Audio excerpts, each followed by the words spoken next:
बच्चों, ये आपकी वर्कशीट नंबर 6 है।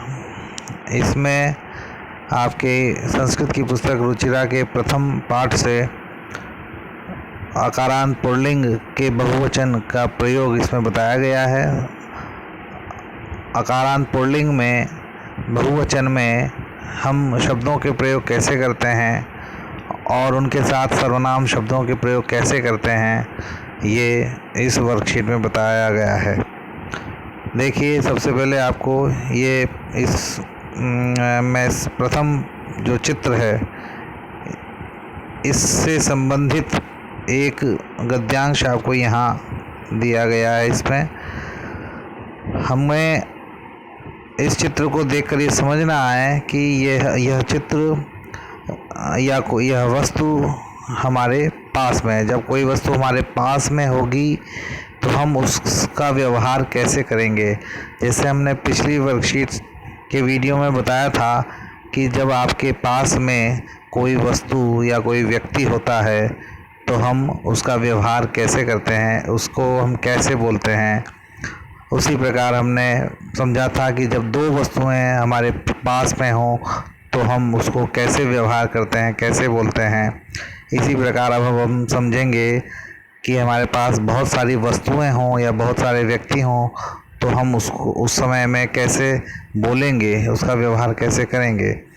तो देखिए, ये एक चित्र है, इसके बारे में यहाँ पर बताया गया है। एते के, एते का मतलब होता है ये सब, और के का मतलब है क्या। आपको बताया जा रहा है के का मतलब क्या तब होगा जब कोई वस्तु होगी। यदि कोई कुछ लोग होंगे, कुछ व्यक्ति होंगे तो हम उसके लिए कहेंगे कौन है। तो यहाँ इन पदों का मतलब हो गया एते के, इन दोनों पदों का मतलब हो गया ये सब क्या हैं। ये सब क्या है मतलब यहाँ नज़दीक में जो चीज़ें पड़ी हैं ये सब क्या हैं। तो अब इसका उत्तर दिया गया, एते स्यूताः सन्ति।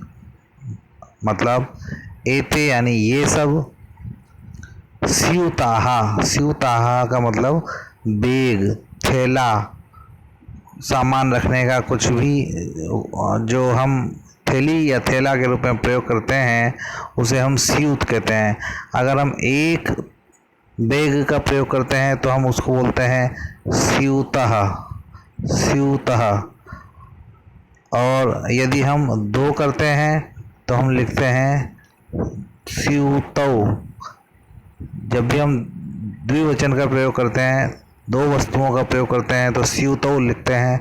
और यदि बहुवचन का प्रयोग करना है यानी दो से ज़्यादा वस्तुएं हैं तो हम क्या करेंगे, स्यूतः जो लिखा हुआ है इसी में हम आ की मात्रा लगा देंगे तो ये बहुवचन बन जाता है स्यूताः, यानी बहुत सारे बैग। एते स्यूताः सन्ति, एते स्यूताः सन्ति, ये सब स्यूत हैं, ये सब बैग हैं, ऐसा इसमें बताया गया। अब आगे प्रश्न किया गया, किम एते हरितवर्णाः सन्ति, क्या ये सब हरे रंग के हैं, क्या ये सब हरे रंग के हैं। इन सब के लिए पूछा है कि क्या ये सब हरे रंग के हैं। तो उत्तर दिया गया, हरितवर्णाः का मतलब होता है हरा वर्ण यानी रंग, हरा रंग। क्या ये हरे रंग के सन्ति हैं। तो उसका उत्तर दिया गया नहीं, नहीं। एते नीलवर्णाः सन्ति, ये सब नीले वर्ण के हैं, नीले रंग के हैं।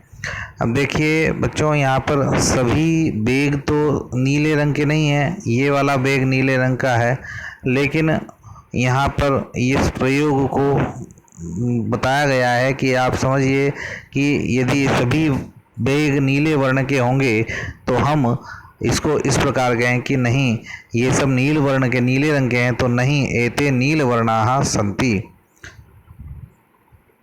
इस प्रकार हमें बहुवचन में पास में दो से अधिक वस्तुएं रहने पर हम अकारांत पुल्लिंग शब्दों का प्रयोग कैसे करेंगे और उनके साथ जो ये एते, के इत्यादि जो सर्वनाम शब्द हैं उनका कैसे प्रयोग करेंगे, ये इस आपके छोटे से गद्यांश में बताया गया है।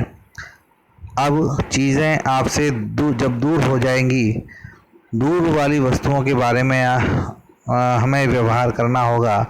जब बहुत सारी वस्तुएं या बहुत सारे व्यक्ति हमसे दूर होंगे तो हम कैसे व्यवहार करेंगे, ये इस गद्यांश में आपको बताया गया है प्रश्नोत्तर के माध्यम से। इसके लिए हमको इस चित्र को देखना होगा। इस चित्र में हम देख रहे हैं कि कुछ वृद्ध व्यक्ति हैं जो आपस में बातचीत कर रहे हैं। इनसे संबंधित प्रश्न किए गए हैं। इसमें पूछा गया है कि ते, के। अब देखिए, पास के लिए प्रयोग किया गया था एते, और जब दूर की बात आई तो उसमें से ए हटा दिया गया, डिलीट कर दिया गया। क्या बचा? ते। कि ते के, वे के यानी कौन है। अब यहाँ क्योंकि ये व्यक्ति हैं तो हमने इसके लिए प्रयोग किया कौन है। वे कौन हैं। हम यहाँ यह नहीं कहेंगे कि वे क्या हैं। अगर यहाँ कोई वस्तु होती तो हम कहते वे क्या हैं, लेकिन यहाँ पर व्यक्ति हैं इसलिए हम कह रहे हैं वे कौन हैं। आगे इसका उत्तर दिया गया, ते वृद्धाः सन्ति। वे वृद्ध हैं, वे बूढ़े लोग हैं। यहाँ पे फिर से मैंने जो पहले बताया था कि एक वृद्ध हो तो आप लिखेंगे वृद्ध लिखेंगे और इसमें विसर्ग लगा देंगे तो एक वृद्ध हो जाएगा। और जब आप इसमें औ की मात्रा लगा देंगे तो ये दो वृद्ध हो जाएंगे। और यदि आप इसमें आ की मात्रा लगा देंगे तो ये बहुत सारे वृद्ध हो जाएंगे। तो इसमें कहा गया ते वृद्धाः सन्ति, वे सब वृद्ध हैं। अब आगे प्रश्न किया, किम क्या ते वे सब गायन्ति, वो क्या वे सब गाना गा रहे हैं, क्या वे सब गा रहे हैं। तो इसका उत्तर दिया गया नहीं, नहीं। ते वे सब हसन्ति, हंस रहे हैं। क्या उत्तर दिया? नहीं, वे सब हंस रहे हैं। तो हमने मुख्य बातें जो इसमें सीखी, पास में कोई बहुत सारी वस्तुएं होंगी तो हम उसके लिए कहेंगे, ये सब के लिए हम कहेंगे एते। और हमको कुछ पूछना होगा तो हम कहेंगे एते में लगा देंगे आगे के, यानी इसका मतलब हो गया ये सब क्या है। अगर दूर में बहुत सारी वस्तुएं होंगी तो उसके लिए हम कहेंगे ते, और उसके लिए पूछना है हमें कि वे सब क्या हैं तो हम कहेंगे ते के। यानी ये जो सर्वनाम शब्द है के, ये तो समान रहेगा, केवल इन दोनों में फ़र्क आएगा। उसमें भी केवल ए यदि हम डिलीट कर देंगे, हटा देंगे, तो ये बहुवचन दूर के लिए प्रयोग हो जाएगा। इतनी सी बात इन दोनों गद्यांशों में बताई गई है। इसके बाद ये आपके शब्दार्थ हैं। आप इन शब्दार्थों को पढ़ेंगे तो आपको इसका हर शब्द का अर्थ पता लगेगा। इसके बाद प्रश्न है। प्रश्नों में आपको सबसे पहले बताया गया है, पूछा गया है, निर्देश दिया गया है, उच्चारणम कुरुता, उच्चारण कीजिए। यानी केवल इन शब्दों के आपको उच्चारण करने हैं। सही उच्चारण करना भी एक कला है बच्चों, इसको ध्यान से सुनिए और आप उच्चारण कीजिए। छात्राः, गजाः, कृषकाः, कपोताः, शिक्षकाः, रामाः, अश्वाः, चालकाः। तो ये बच्चों इसका उच्चारण हुआ, बार बार अभ्यास करेंगे। इसके बाद अगले प्रश्न में पूछा गया है कि वर्ण संयोजनेन पदम लिखत, यानी वर्ण को जोड़ करके पद लिखिए। व में री की मात्रा लगी तो यहाँ पर व्री बना, फिर आधा ध है, हलंत द है, और उसके बाद ध है, ध में आ की मात्रा लगी तो धा पूरा हो गया। यानी ये जो शब्द था व्री और आधा द और धा, इसी को हम लिखते हैं इस रूप में।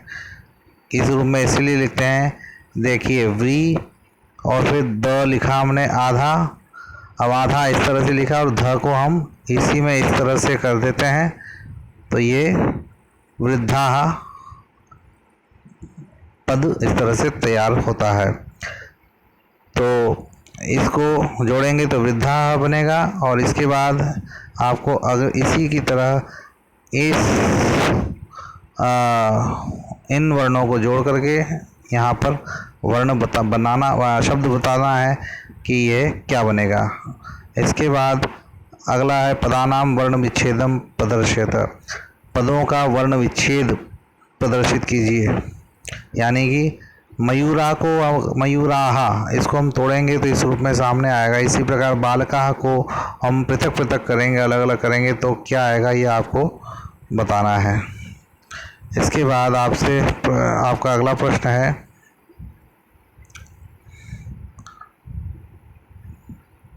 कि मंजूषाता पदम चित्वा रिक्त स्थानानि पूरयता। मंजूषा से पद चुनकर रिक्त स्थान भरिए।